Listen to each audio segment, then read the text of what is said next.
What's going on, everybody? This is Abby here, and thank you so much for joining another episode of Modern Day Unicorns. Today, I have a special guest, Christina Garrett.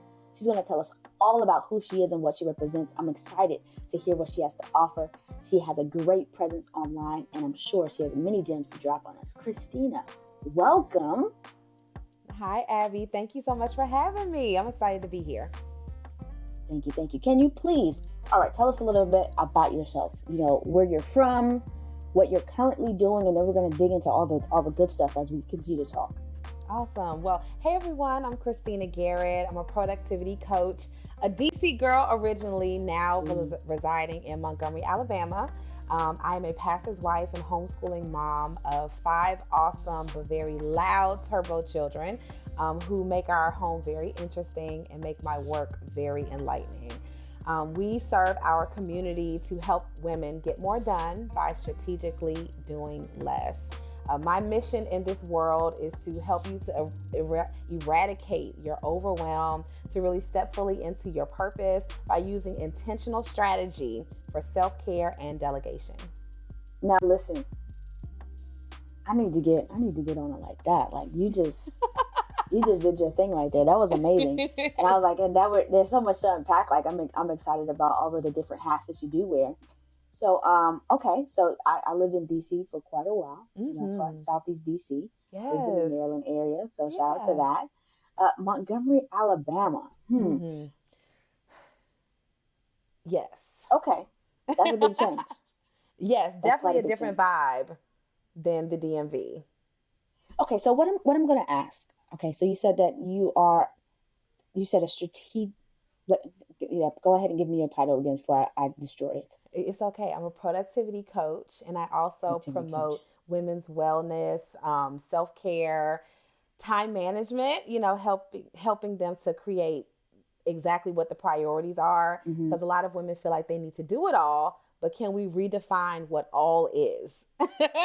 So that we're going to do it all. I'm only doing things that bring me life and joy and really are the best use of my energy. That's what's up. Okay, so let's break down. I want to, before the productivity coach, because what I'm finding nowadays, especially, is people did different things. So I'm going to ask, before you're a productivity coach, what were you doing? Did you go to school for something different? How did you end up in this situation? Oh my gosh, it is a situation. So I went to Tuskegee University and studied animal science, initially planning to become a vet.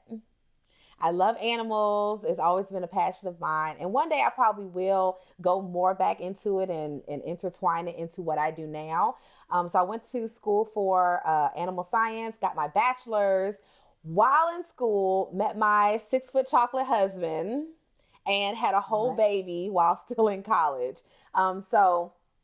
When I came out of school, things kind of shifted already because I didn't plan to graduate as a wife and a mom. So after that, I went and worked at an equestrian center for about a year. While I was there working, I found out I was expecting twins. So I went from a somewhat cool mom of 1, you got 1 kid, you can be a little cool, to a mom of 3, age 2 and under with a minivan at 25.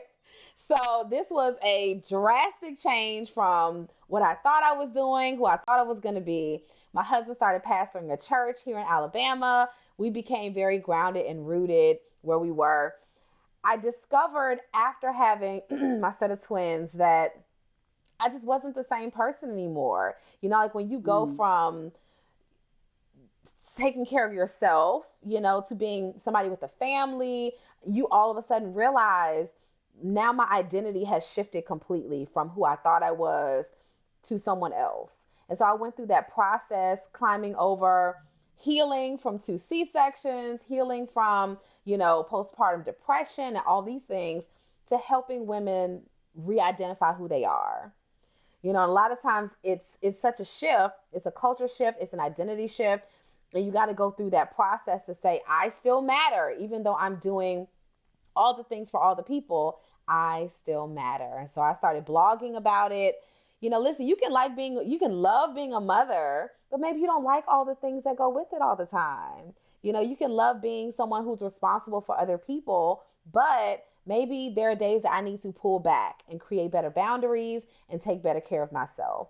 So my work is ingrained around helping them to do that without feeling guilty and without the house of cards caving in when they do step away. Now, that's wonderful. I'm going to ask how long you've been a productivity coach, because I feel like there has been a shift in a lot of people's occupations or what they decide to participate in, especially, I won't even say post-COVID because we're still in it, but a lot of people are pivoting. But how long have you been in this space? And I'm pretty sure it's been quite a while as well because of ministry as well. So I started the Mamathon mission movement community. This was 10 years ago. And one of the things that I say often, a lot of times I say it as a joke, but I mean it. We are not new to this. We're not new.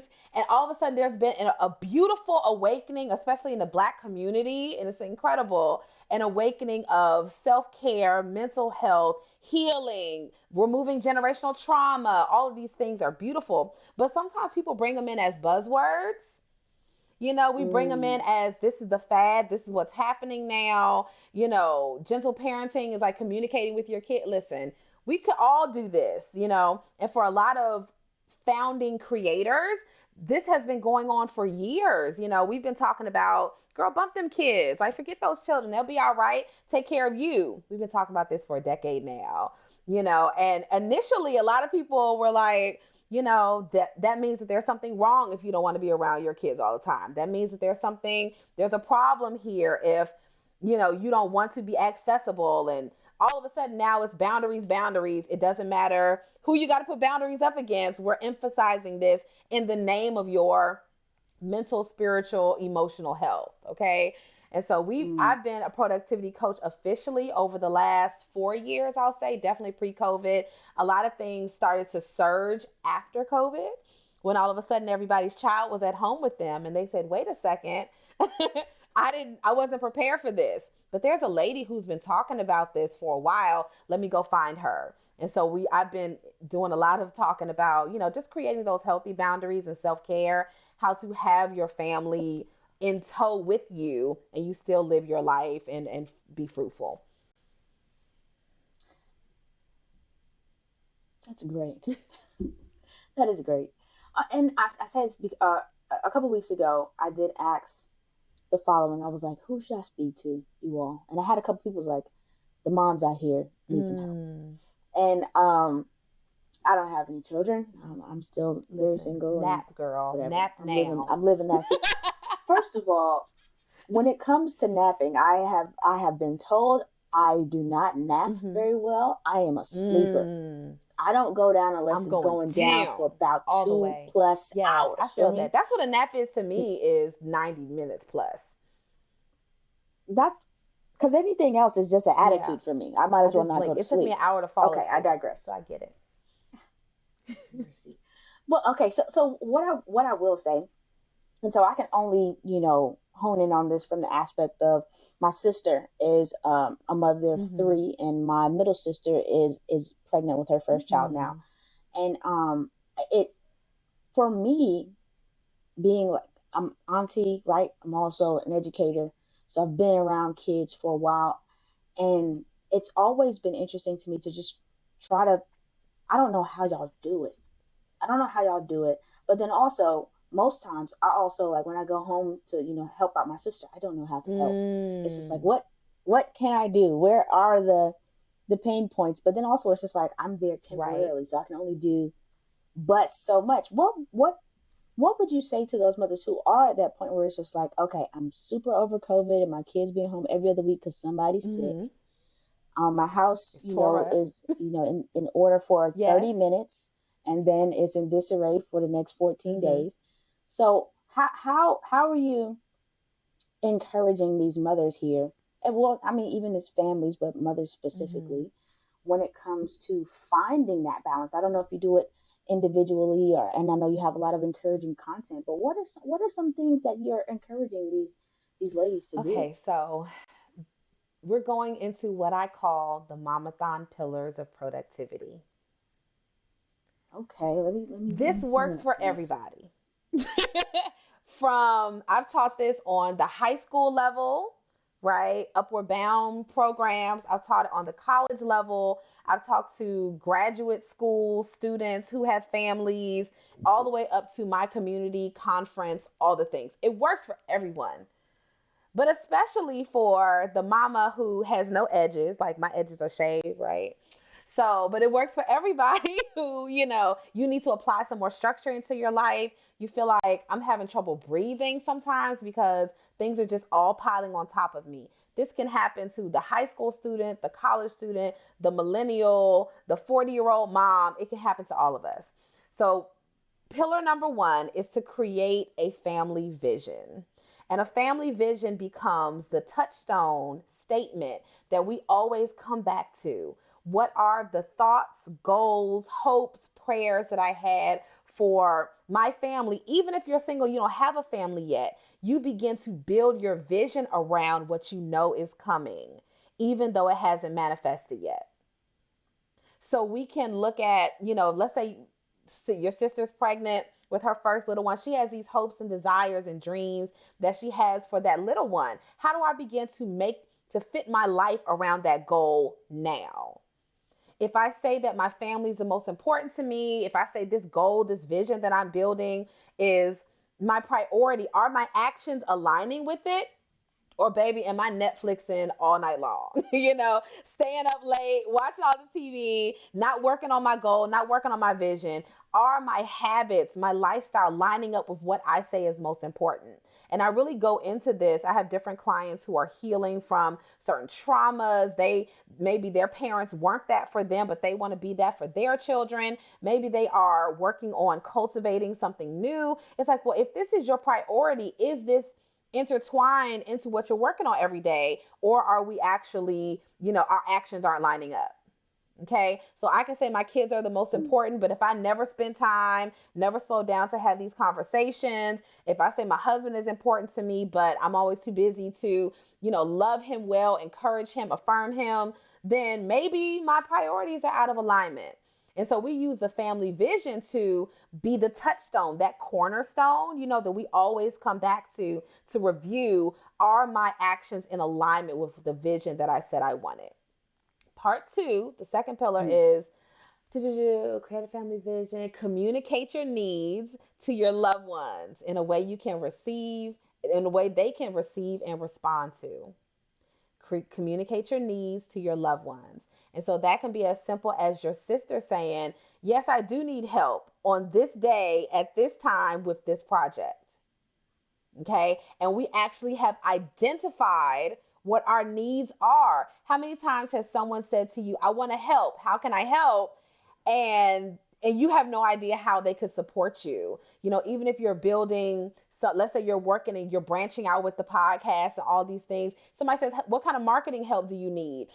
Oh, did I even think out the kind of support that I need so that I can communicate them to the people who are around me so that I have less to do?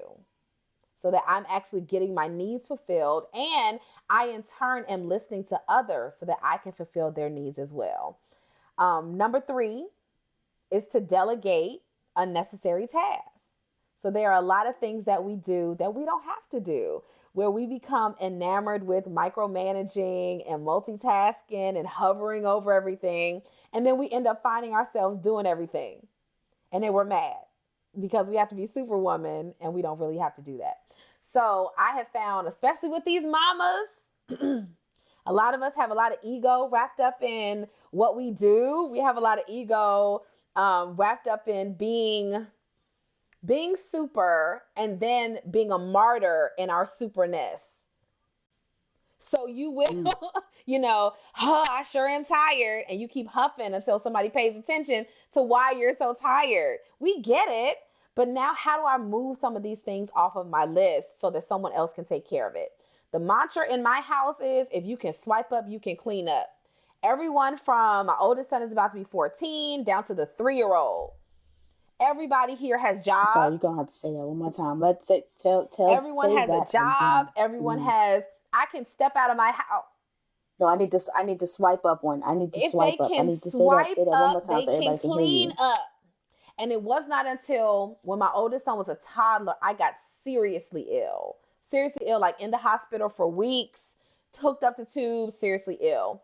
By the time I came out of the hospital, my toddler son, who was like 18, 20 months maybe, my husband would say, all right, little man, it's time to go. Get your stuff. The baby, he was practically a baby. He would pick up his little McDonald's papers and throw them away. He got his little toys and put them in the box. He did all this stuff and then got his shoes. And I was like, how did I miss that you were able to do all of this?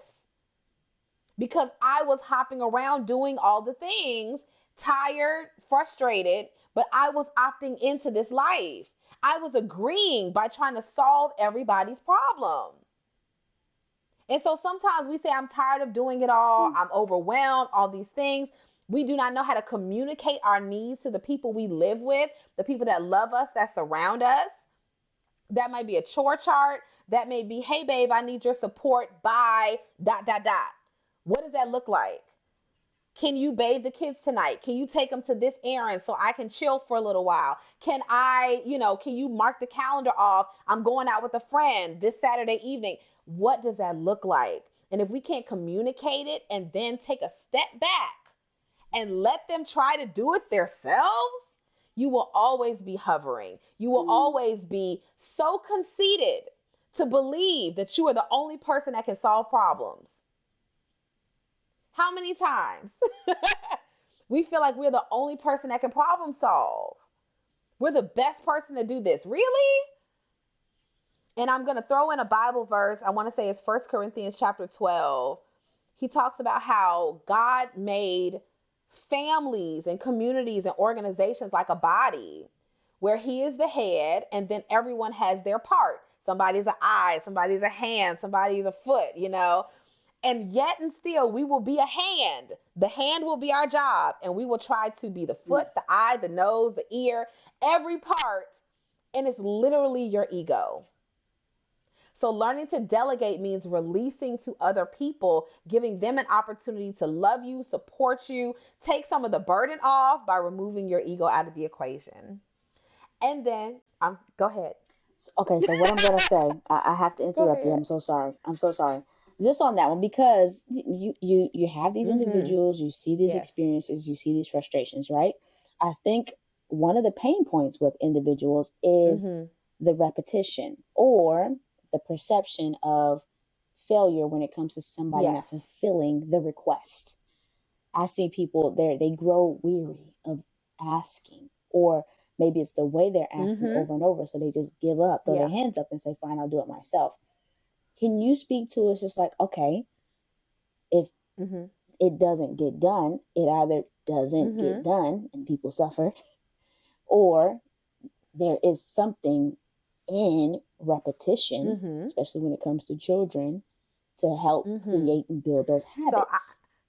If we could talk about the family dynamic for a second, because especially if we're, aligning, my clients are always moms, like 99% of the time. If I'm working one-on-one or in the group program, they're mamas. So I have found that there are 3 things you cannot delegate. Okay. You cannot delegate being an amazing partner, lover, friend, right? You got a significant other. Most of us, we are not, polyamorous, right? If you're down with that life, okay. But most of us, we got a significant other that we, us and that person, right? So you can't delegate loving that person well. You're supposed to be their cheerleader. You're supposed to hype them up, tell them they smell good before somebody at the gas station does. All those things for work wife try to slide up in there. We want to be that person that affirms them in those ways, and vice versa. If you're a mom, you can't delegate loving, encouraging, and teaching your children. They will always need your encouragement, your love, that physical affection. They need you to slow down and listen. We're all a work in progress. I can't delegate that, right? And the third thing I cannot delegate is vision. When you started to think about the Unicorns podcast and where you wanted to go and the kind of guests you wanted to have and all these things, that had to come from your vision. That had to come from your imagination and passion and fervor. That came from inside of you and the creation in you to put something epic into the world. All this other stuff, All these other things can be systems, conversations, follow up lists that we can give to someone else. So even if I think about my children, it does take me multiple times to go in and say, this is what a clean kitchen looks like. But I guarantee it takes more time for me to go in there every day and do it myself. So sure, you might have to come and walk through and say, no, baby, this, a clean kitchen is both sides of the sink being empty and wiped down. Did you sweep? Did you wipe the counter? After a couple times of them having to put their game back down and go back in, they're going to say, you know what? Let me make sure. Mom, can you come check it before I go about my business? Mom, is this good enough before I go and do other things? And a lot of times it falls on our lack of energy. I ain't gonna call it laziness. Lack of energy to want to go back to that thing and say, no, this is how I want it done. Every single one of us have a mama, grandmama, auntie, somebody in our life where you did not come to her house and play. Right? It could have been mama's living room. It was something you did not go in there. You weren't jumping all over the couch. You weren't flipping stuff. You were going to put your stuff away because that was the requirement and the standard for that living space. Now, because we're gentle parents and we want to have all these conversations, you're going crazy. Your kids are living the Palm Springs life, okay? And they don't have to have that same energy investment. My children police themselves now. They'll police themselves because they know, listen, don't bring that dish in here, wash your cup out because they don't want to have to do it on their kitchen day. That comes through that repetition. And we have to remember that our children, especially, are only going to be under this roof for a certain amount of time. So if you are, ultimately, my son is 14. He's like 5'6". He's going off. He's going to be somebody's roommate and somebody's husband. You know what I mean? Like that's the next goal. So let me not think, Right. let you think that men don't have to do stuff around the house. Let my daughter not think that women have to do everything. Let's just debunk this now. This is a teamwork thing. So when you grow up and you go to your next place, your next level, teamwork is already on your mind and contributing is already on your mind. So yeah, you're going to have to repeat it. You will adjust yourself accordingly. But after you've made that list, you've described to them, it might have to be in writing. You might have to make a list in the kitchen that these are the things that should be checklisted before you walk out and consider yourself done. But it's only going to get better from here. Okay, I think I interrupted one of the other steps. I think we were on number 1 is create the family vision. Number 2 is to communicate your needs and your needs to your loved ones in a way they can receive and respond to. Number 3 is to delegate your unnecessary tasks. There are a lot of things you do not have to do. Somebody else can do that. And then number 4 is that you alleviate your stress and your overwhelm through healthy self-care and self-awareness. So if you know what you want your life to look like, you've put yourself on the to-do list, on the vision plan. Once you have told your loved ones, listen, this is a specific way you can support me. Once you have given some of this stuff away, you're not cleaning all the stuff. You're not running behind everybody. You're not sending every single email. You're not doing all this stuff. You will have dramatically less stress and dramatically less overwhelm. You'll have time to nap, right? Lay in the bed on Saturday or whatever day and let the whole 2 hours take you going to sleep, going down. You have that opportunity. I have found that healthy boundaries and self-awareness, some people don't mind if somebody comes in on them while they're in the bathroom. Some mamas have just gotten used to it. I don't know why. Because there's no other place in the world your kids can do that and it be considered legal. Nowhere else. So it's okay for me to say this is not working, and if you come in the restroom and ask me anything while I'm in the shower, the answer is automatically no. Answers automatically no. That will cut them out from encroaching on your boundaries. You're all stressed out. I never have any time. Like, are we willing to say that I've allowed this at a certain point? Are we okay with saying this is something that I've said yes to and now I want to rewrite my rules and change it because it's not working for me? It should not be that everybody else in your family gets the golden standard and you get the leftovers. And so that's my mission in life, is to put you back on the forefront, and so you can claim that for yourself. You know what? I have a lot of times when it comes to the mothers that I see and the things that they're going through, I feel like they forget that they can have boundaries. Like they feel like they have to literally be the all in all for their family, for their children, for whatever needs of the household. And even the bathroom situation is like, what? Yeah. I was like, oh yeah, they can't say don't come in there. It's like a revolving internet joke at this point. Like, oh yeah, my kid's walking on me too. I'm like, never. But I think there's a place of, now if I give you boundaries, I'm contributing to like a generational trauma or something. It was like, no, grandma didn't have to like punch you in the throat to tell you don't jump on her white couch. You just knew you better not jump on grandma's white couch.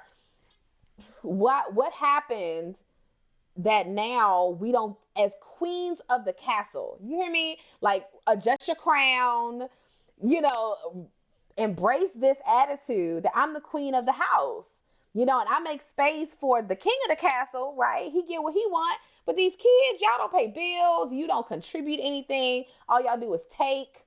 You're gonna pay me back one day by taking care of me when I'm old, but baby, until we get there, you know, really giving myself space to say, hey, it's normal. It is healthy for everyone to have alone time. Everybody.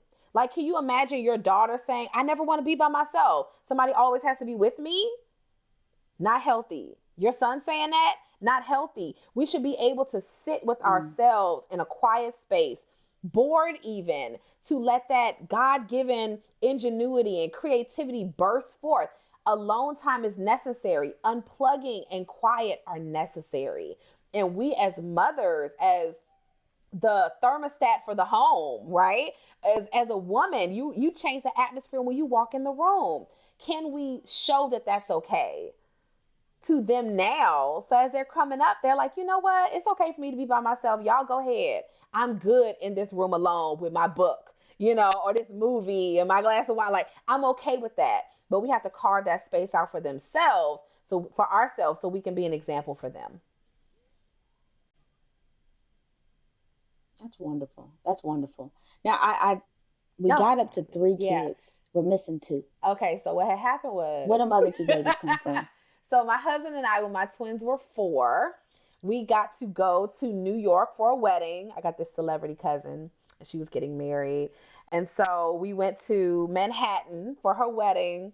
And while we were there, we had no children. We were just breathing. And my husband was like, we should have another baby. And I was like, fam, we just got to sanity with these current 3, you know. But he started dropping the baby hand. I was like, you know what? I could do it. I could swing it. I, as a mom of many children, have an expert opinion that it takes you 2 years in between kids for you to get back to feeling like yourself. That's my professional opinion. My best friend, who also has 5 children, agrees. You cannot say that you're done until that child hits 2, because that's like chicken nugget stage. You know, you can pass the nuggets in the back seat. They can hold the fry container, eat the fries. You know, it's like you start to get back to yourself, and then the child is like a little more independent. So that being said, so we had Micah. He's about to be 7 now, and then baby 5. I think he like tackled an angel and jumped into the portal to like get down to earth. That's the only way I could like comprehend. He was a total surprise. You know, it's just like, hey. You know what? Y'all always be pretending that you don't know where them last babies came from. First of all, okay, listen. My mother was a love child. My mother was a love child of 8, right? Yeah.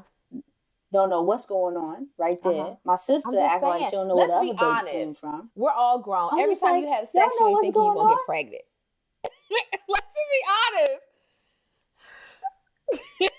That's Surprise. Like, if you don't want to have a baby with the person, don't be having fun with them, because it will get you, it will run up on you. And you'll be like, wait a second, I was not thinking you were going to be the baby daddy. Thankfully, you know, my husband is a rock star. But some of us, we be having fun. You forget that sex makes babies. I'm just being real. I'm I'm just saying. I'm just saying. Yes. That's all I was saying. I was just Yes. like, no shade. Whatever's whatever, Yeah, I thought but I was doing it all. ain't Is it it not ain't a surprising? surprise. It's an outcome. Just Yeah. saying. So he is. We call him Hurricane It's Levi. an He is outcome. I'm just the absolute most. But in the best way. We wouldn't have it any other way. We definitely turn heads when we go places because we got a lot of kids.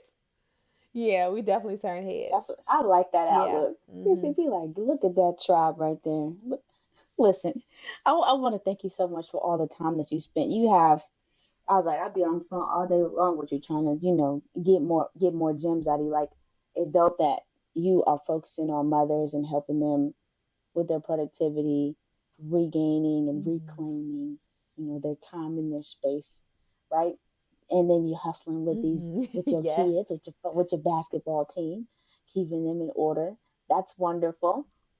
And then and you're a wife. You're a wife of a minister. There's so much Thank you. richness in all of that.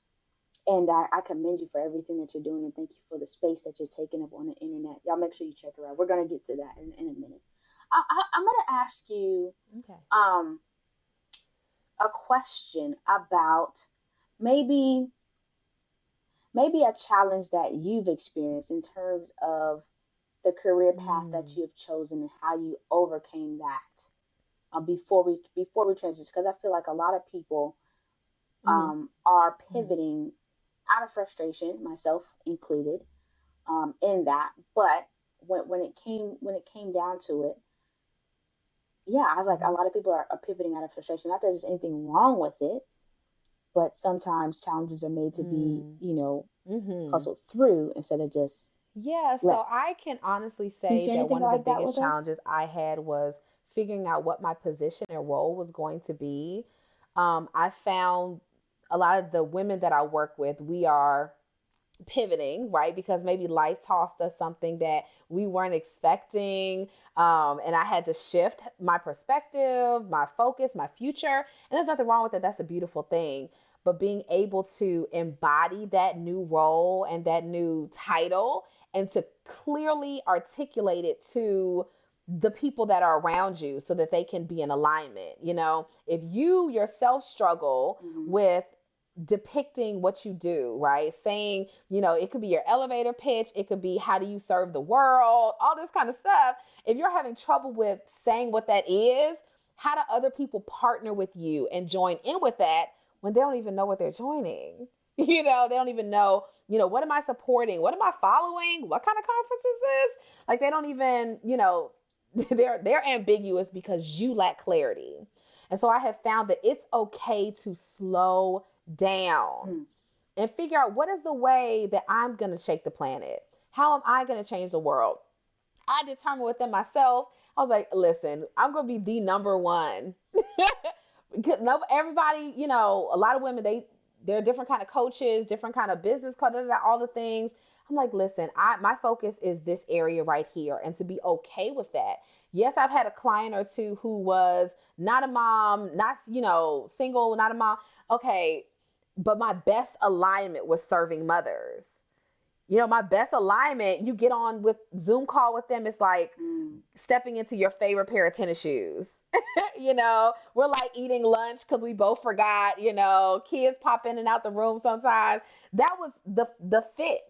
And I think sometimes people feel like they cannot embrace what fits the best for them because they're worried that, maybe they're leaving someone else out or all these other things. Another challenge that I have seen with people who are making that pivot is that they don't want to be consistent. And I am learning more and more and more. This is a recent revelation. Like your feelings play a role, but they should not change your plan. Your feelings play a role in this thing, but they should not alter the entire plan of what it is that you said you wanted to do. The woman that you said you wanted to step into and birth something amazing into the world. Listen, we know you don't feel like it. We know you sleepy. We're all sleepy. But all the world cares about is results. Like that's it. That's it. You can say whatever you want to say. You can say people are gonna Google you. They're gonna Google you. I had Red Table Talk on there. They are Instagram. Season 3, looking for certain things. They come and they're like, yeah, we looked you up. They sent me pictures of my family and said, can we use these? People are gonna go look for you. They're gonna Google you and see if you have receipts. I'm not like, listen, my strength is time management. I'm gonna come for everybody's discipline and focus. They're gonna look for you to see if you have receipts. Are you true to this? Or did you wake up last week and say, oh, I think I'm gonna be the world's best lamp manufacturer? Well, baby, you just, it's okay for me to say I'm gonna stop selling Mary Kay. I'm gonna stop making stationery. I'm not gonna pour any more soy candles, and I'm just gonna focus on my podcast or focus on this car business or focus on. It's okay to do that and let all of the extra come from the umbrella of that plan. What do you want to be known for? What do you want when people say your name? Your brand is your reputation, and I want my brand to be aligned with simplicity, rest, clarity. Like I'm only working on the things that are taking me to the goal. That is it. I'm not taking any projects that take me off that path.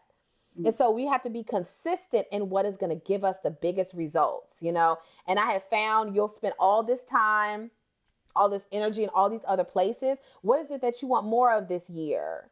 That you said you wanted. Nobody put that on you. You said you wanted that. That goal, that this lofty thing that by December 2022, girl, I did that. And you can check all that stuff off your vision board. Y'all know we like journaling and everything. Check it out the journal. We write so much stuff in that journal. And then get up and expect for God to FedEx deliver a media spot to you or the next big thing to you. And it's like, well, listen, they're looking for the receipts. Are you who you say you are? Are you delivering what you said you would deliver? You said you were doing because that. You said it. Don't get me started. You said that. You did that. You said that. You said that. I'm about to say, I'm talking to myself too. You said that to yourself. You said you nobody were nobody asked you for that. You did that to yourself. Consistency like, and clarity are really major if you're going to take something to the next level and you want to birth something great. It's like I don't have to be aligned with all these other things. Productivity is my thing, and I'm okay with that being my thing. What is it that you need to be okay with saying at the end of the day, at the end of my life, she killed that? What is that going to be? Listen. I was about to say, first of all, that kind of made me laugh. They're going to be like, oh, she did that at the funeral. Oh, yeah. He said, at the end of my life, she killed that. There's a lot of things. She was a bomb. This. She changed the world when she did this. What's that going to be? She did that. You know what I want to say to people is that you're this. Yes. You're this. Yes. Your this can be anything. Your this can be anything. And that's what I'm seeing so much, especially in the content creator realms. Like people's this is a lot of stuff. Like if your this is this little baby memory card, your this can be this little. But guess what? This right here, this is 64 gigabytes of memory. Right? And that's this right here, right? Whatever your this is can be this small, but have so much impact on its intended purpose, wherever it's supposed to go. If I put this into a recorder, if I put this into a camera, it has impact on its purpose. And so I find so many people are trying to be too many things. They want to be all these things, right? But none of this stuff. This doesn't work properly without this. So you're part of that. I mean, I've seen so many things and been a part of you are a solution to a problem, an issue, something that you want to make more known or aware, bring more awareness to. You got to stop trying to be the device and be the solution. The plug. You're the plug. That's what's up. The plug. The plug. And you know what? I have found over time that things begin to flourish outward. So initially, I work with all different kinds of women, and then we niche down to working with moms, mom ambitious moms who want more. Because some are like, hey, I'm a stay-at-home mom. This is all I've ever wanted to do my entire life. I'm good. I'm not talking to you. You're not my people, right? But there are certain, and then I've taught it to upward bound programs for high school, college. How do you create a vision for your Mm-hmm. life? How do you talk to your teachers and your parents? That's communicating your needs, right? What do you need to delegate? You can still do that even as a high school student, as a college student, and adapting it when women feel empowered that they can handle more. That goes into diversity, equity, inclusion in the corporate space. So we tweak, what I'm saying? It can be more, but it's still in line with the same thing. I am not jumping from teaching productivity to how to make candles. Like we're not going to jump all over the place.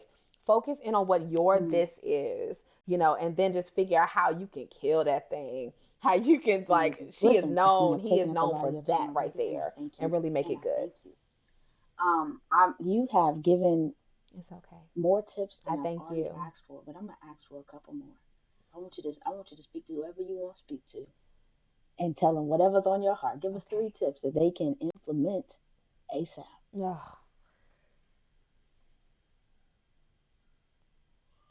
Oh my gosh. Okay, so number one, take your feelings out the equation. We talked about that earlier. You're going to go through a shift of emotions constantly, all day, every day. Some days you'll feel like it, some days you won't. Some days you'll be focused, some days you're staring out the window. It's okay, but don't let your feelings take away from the vision that has been birthed inside of you. Number two, embrace that your voice and your needs matter. I have found that women across the board, we put our stuff to the side and we begin to put emphasis on what everybody else needs, what they want. All the like, okay, listen, I'm still considering you in the same amount, but I'm just going to move myself up to the forefront to consider myself just the same. And then number three, I would say to prepare for what your next level is going to look like. How do you need to adjust your crown now so that you're walking fully into the big vision? If you're looking for more media, more opportunities, more whatever that thing is for your this, what do I need to adjust about myself now so that I start stacking my receipts? Mm, When they come to I'm gonna Google say one me, thing to the first tip there's that you something just there for them mentioned. to see. What was I gonna say, Abby? Pull it out.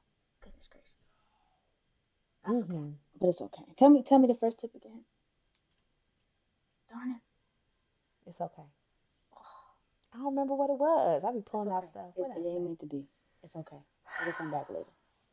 Either way, I should have wrote it down. That's my problem. That's my fault. That's my I just fault. be having tips. It happens. It's okay. It's So okay. either way, I thank you get so there. much for I'm everything that way. It's okay. So either way, thank you so much for everything I need you to please share Thank you. the places and spaces that people can follow you, support you, look to be a be in partnership with you. Please share all that information. Absolutely. So you can find me on Facebook and Instagram at the Mamathon Diaries, Momathon. Feel free to hop in my messenger and just tell me about you, your goals, your family. I genuinely like learning who's in the community. So even if you're not ready to partner yet, that takes a different stage of readiness. I still want to know who you are and get to know you better. So feel free to come and follow and I check me remember out. now. Okay, it was the first step, right? When it Go. when it talks about like pretty much prioritizing what you're doing. I watched something the other day, Yes. and Uh huh. when you said, anyway, pretty much what it referenced was calling a task that you didn't want to do, right? Getting your feelings out of the way. Mm-hmm. That's what you said. That's what Yes, you said, that's what it right? was. Getting your feelings out of the way. But they labeled that unpleasant task as what it was. They labeled it as, I have to do the boring things today. I have to do the boring things today Mm. so that I can do what I'm supposed to do later. It's a part of the process. You can't Mm-hmm. neglect the boring things that is going to get Yes, you. and only do the You know what I'm excitement. saying? So when You're an adult when now. I'm a very feeling person, and I'm just like, but Yes. putting that label on, Abby, if you do this many boring things today, you get to continue on, and the boring stuff will be you'll do it again later. But I acknowledge it is Yes. boring. So if you do the boring things, you do it quickly, Yes. then you don't gotta be bored no more. Anyway, that was Yeah, I that's such a good digress. point. It's But I such a think good point. when it comes So down to good. our feelings, like, you call a spade, right? If you Mm-hmm. when it comes, like, it's so many people, and it's like, oh, I feel some type of way about that. You like, well, how do you feel? Some type of way. Well, what is the feeling? So that you can What is identify the it. Is it a good feeling? feeling? Is it a bad feeling? So I think Yeah. being able to label things and calling them what they are, so that just, I mean, that could be a way people can start delegating. I don't like this thing. Why? Because it makes me feel tired, or Mm-hmm. I feel overwhelmed. Give it to somebody else. Anyway, Yeah. listen. And some things you have to undo for True. yourself. Like that, you can pay somebody to go into your closet and fix the closet or that ugly area. You could say ugly area inside spiritually. That could be physically in your home. That could be anywhere. You could pay somebody else to do it, but ultimately you know where the things need to go and stuff like that. And if they might toss out something that you feel, I think that's part of the vision aspect. You can't delegate vision, but once you've itemized the things in the vision, that's the stuff you can give away. Christina, thank you. I appreciate you. Thank you, Abby. So good. Thank you. Listen up, everybody. You've heard the places and spaces. Go ahead and follow Christina. Follow her journey. Support her. Support her family. Get in contact with her. Get your life together. I'm gonna get my life together some way, somehow. But thank you for joining us for another episode of Modern Day Unicorns. You can follow us on Instagram. I just started a Facebook page. All this good stuff. You can listen to us on Apple Podcasts, Spotify. Watch us on YouTube. All that great stuff. We appreciate your support. If you are a unicorn, or you know somebody that is, please put them in contact with me. I'd love to have a conversation with them. Mm-hmm. So until next time, be safe.